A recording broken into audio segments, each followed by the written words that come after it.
குடியரசு துணைத் தலைவருக்கான வேட்பாளர் அறிவிக்கப்பட்டிருக்கிறார். இந்தியா கூட்டணியுடைய வேட்பாளராக சுதர்ஷன் ரெட்டியை மல்லிகார்ஜுன கார்கே அறிவித்திருக்கிறார். ஒட்டுமொத்த எதிர்க்கட்சிகள் ஒன்றாக இணைந்து ஒருமித்த குரலோடு இந்த வேட்பாளரை தேர்வு செய்திருக்கிறோம்.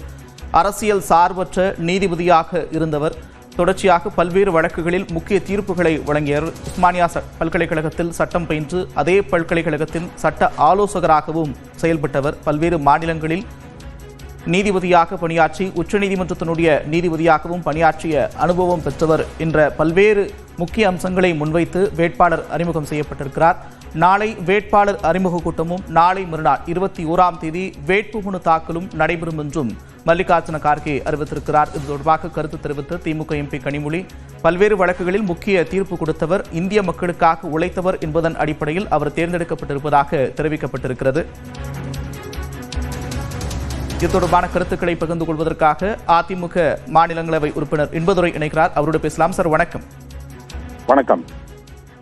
இந்தியா கூட்டணி தங்களுடைய வேட்பாளரை அறிவிச்சிருக்கிறாங்க. அருகில் இருக்கக்கூடிய ஹைதராபாத்தை சேர்ந்தவர். உங்களுடைய பார்வை? திமுக இந்த தேர்தலில் கண்டிப்பாக தமிழருக்கு தான் வாக்களிக்கும் என்று நான் நம்புகிறேன். தமிழர் தலைவர் என்று கருணாநிதி தம்மை அழைத்துக் கொள்வார். அவர் நடத்திய இயக்கம், அந்த இயக்கம் நிச்சயமாக தமிழ்நாட்டிலிருந்து நிறுத்தப்பட்டிருக்கிற டிபி ராதாகிருஷ்ணனுக்கு வாக்களிப்பார்கள் என்று நான் இன்னும் உறுதியாக என் ஆன்மாவுக்குள் நம்புகிறேன்.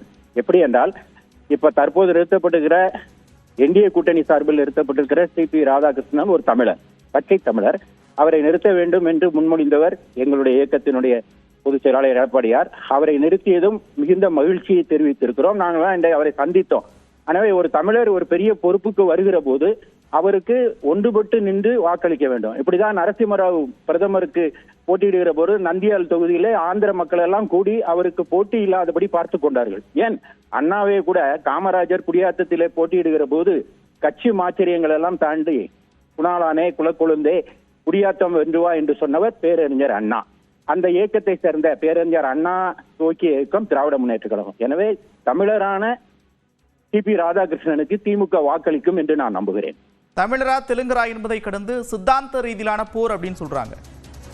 அதெல்லாம் தமிழர்கள், அதாவது சித்தாந்தம் என்பது தமிழர்கள் நலனை தாண்டியது அல்ல. இதுல எங்க சித்தாந்தம் வந்துச்சு? தமிழர் நலம் என்பதுதான் நம்மளுடைய அடிப்படை. தமிழர்களுக்காக துவக்கப்பட்டது, தமிழர் நலனுக்காக உழைக்கிற தலைவரை கொண்ட கட்சி என்று தம்மை அழைத்துக் கொள்கிற திமுக சித்தாந்தத்தை பேசுவது வேடிக்கையாக இருக்கிறது.